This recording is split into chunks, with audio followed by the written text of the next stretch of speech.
What's up YouTube? Today I'm doing a follow-up on a knife I've already recorded the follow-up for, but due to a editing mistake the data ended up getting deleted, which is the follow-up for the Anglo Arms Outdoor Pursuit knife. Now the first thing you may notice immediately on your screens is that I have changed the lanyard out on the fire steel to OD green paracord, 550 paracord as well. So yeah, that's the only alteration I've made to this knife. If you'll excuse me, I'm just going to try and adjust this so I can, yep, there we go, perfect, got it a bit smoother. Knife itself,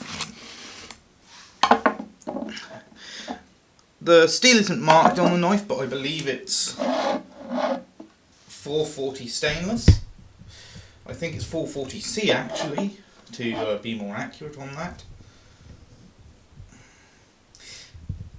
Excuse me for the focus again, I'm still getting used to manual focusing. The handle scales are black G10 fixed with Torx bits. Let me just try and... there we go, I believe they are T8 Torx or T10 Torx bits. I'm not all too familiar with the Torx sizes, I've not had to mess around with them much. And the set I've got of Torx bits isn't really marked, so I have to kind of guesstimate which size it is. But this is actually second largest size on my kit. Sorry about that. I keep forgetting I'm on manual focus here. Now the knife itself cuts well. It's a not an expensive knife. I think it I've got sent this for review, so I think it retails at around 12, maybe £13. Around here. Yep, there we go. Again, I'm going to do a little cut test with this old Blockbusters leaflet. Doesn't matter if you see the address on it, because hey, that's me. So I will zoom in there just for the fucking hell of it. So yeah, that's me.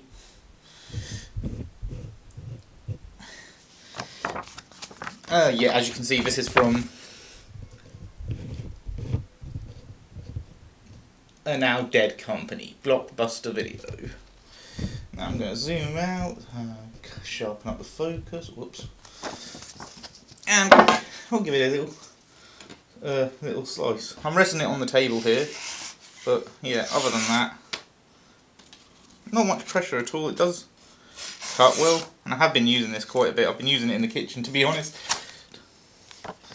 As you can see, cuts cleanly. At least when I get the angle correct, it does. So we'll shove that to one side. I'm going to use that on another test later on. That's why I've not done too much cutting. Yeah, so good little knife. Sheath I haven't had any complaints with. It's still a bit stiff, despite having been on a belt since the last videos. Fire steel, I still find it a bit too small, I'm going to be honest. And the whistle, although I kind of like the whistle, but yeah, I don't really think many people like it just due to the fact it's so blinking small. There we go. Let me see if I can zoom in a bit more to that. Little keychain sized emergency whistle. Plenty loud. I'm not going to blow it indoors because I've got a bit of a headache today, honestly. And I really do not want to put up with the loudness of that. So yeah, the sheath is PU leather. The sheath, which is back here,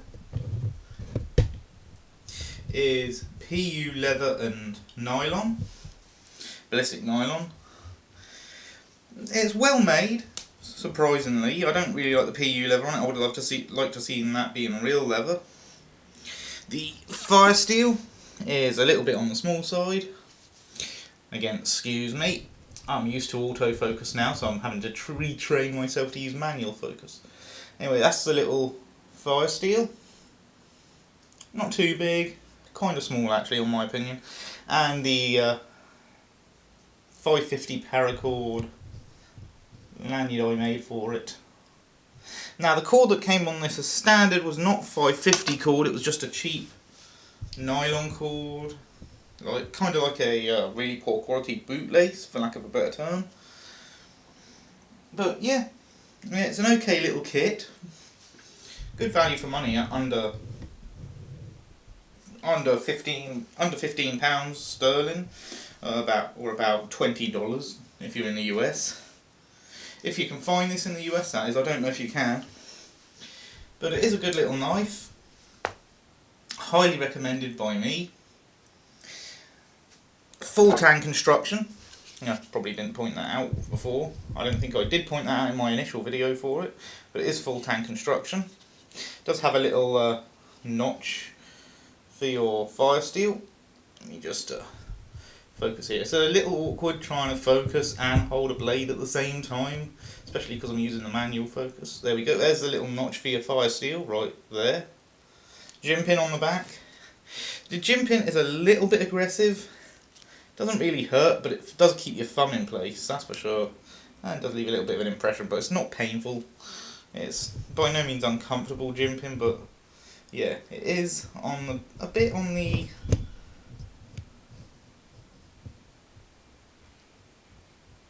aggressive side. But I kind of like that, to be honest, so that's about all there is to say on this knife as a follow-up. In summary, it's a recommended blade. It's a cheap blade, but well, surprisingly, despite it being a cheap blade, it's very good. I've used it for kitchen work, slicing meat, fucking potatoes. I've sliced some thick packing card with it. I've actually cut into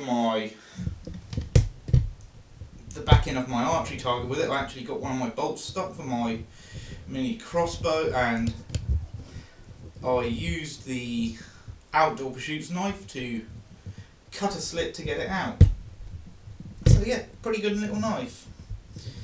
If you're looking for a budget blade, looking to get someone into blades, or you've got friends who's not yet into the collection and you want to get them into it, this is a good starting point for a fixed blade. About a 4-inch blade. Nice little sharpening choil on it. Sharpens really easy. I've used my work sharp to sharpen it a bit more than the factory edge because it wasn't really up to my standards. Aside from that though, brilliant knife. Well worth having.